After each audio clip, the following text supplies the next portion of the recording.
गोरखपुर से। श्री हरिवंश महाराज जी, आपके चरणों में कोटि कोटि प्रणाम। महाराज जी, आध्यात्मिक प्रकृति के लिए अहंकार का त्याग कैसे किया जाए, जबकि सामाजिक जीवन में आत्मसम्मान बनाए रखने की भी आवश्यकता होती है। आत्मसम्मान और अहंकार आत्मसम्मान जानते हो किसे कहते हैं?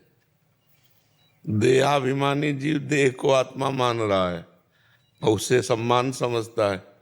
आत्म अपमान कोई कर ही नहीं सकता, क्योंकि आत्मा के सिवा कोई है ही नहीं, एक ही आत्मा है। जैसे 1000 घड़ों में सूर्य 1000 दिखाई देते हैं, तो 1000 सूर्य थोड़ी हो गए, सूर्य तो एक ही है। और डंडा मार करके 1000 घड़े फोड़ दिए तो क्या सूर्य पे डंडा लगा क्या? वो तो घड़े का। तो आत्मा का कभी अपमान हो ही नहीं सकता। वो सूर्य की तरह सब में प्रकाशमान है, उसी के प्रकाश से सब संचलित हो रहा है। आत्मा कहीं है थोड़ी, ऑपरेशन करके देख लो। आज तक कोई आपका अल्ट्रासाउंड, एक्सरा या कोई सिटी स्कैन आदि कहीं पकड़ पाया हो ना? अंतःकरण को पकड़ पाया, तो फिर आत्मा से तो अंतःकरण प्रकाशित। मन पकड़ पाया क्या कि ये मन है, ये बुद्धि है, चित्त है, अहंकार है? हमारा देहाभिमान, जाति अभिमान, कुल अभिमान, विद्या अभिमान, ये मान प्रतिष्ठा, ये सब अविद्या जनित है। किसी भी तरह अहंकार करने की जरूरत नहीं है। जो सम्मान है वो कलयाति घोर गर्णम नीचा अपमानम शुद्धा। मान लो किसी ने आपको गाली दे दिया, आप मुस्कुरा के चल दिए, ये हुआ आपका आत्मज्ञान कि आप देहाभिमान रहित पुरुष हैं। दूसरे के द्वारा किए हुए अपकार, तिरस्कार, अपमान आदि को आप मुस्कुरा कर सह कर चल दिए। जो देहाभिमानी जीव होगा वो 2 गाली देगा, वो 4 गाली देगा।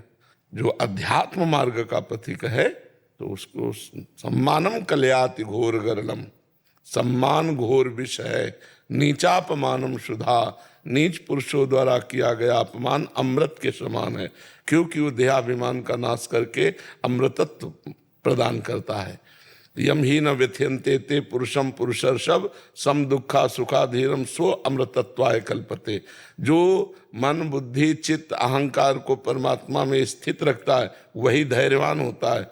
जिसकी जनेन्द्रिय और रसेंद्रिय कब्जे में है वही धैर्यवान है। ऐसा धैर्यवान पुरुष ही मान, अपमान, दुख, सुख, लाभ, हानि इनमें विचलित नहीं होता, इनकी व्यथा से व्यथित नहीं होता।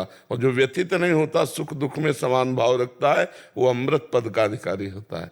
तो जैसे कहा जाता है स्वाभिमान की रक्षा, ये व्यवहारिक शब्द है, आध्यात्मिक नहीं है। स्वाभिमान की तो अमृत, तो स्व आत्मस्वरूप और अहम जो मैं है वो ब्रह्म स्वरूप है। अब उसकी क्या रक्षा करना होता? अविनाशी है ही है। नैनम छिन्दन्ति शस्त्राणि नैनम दहति पावका न चैनम क्लेदयन्त्यापो न शोषयति मारुता।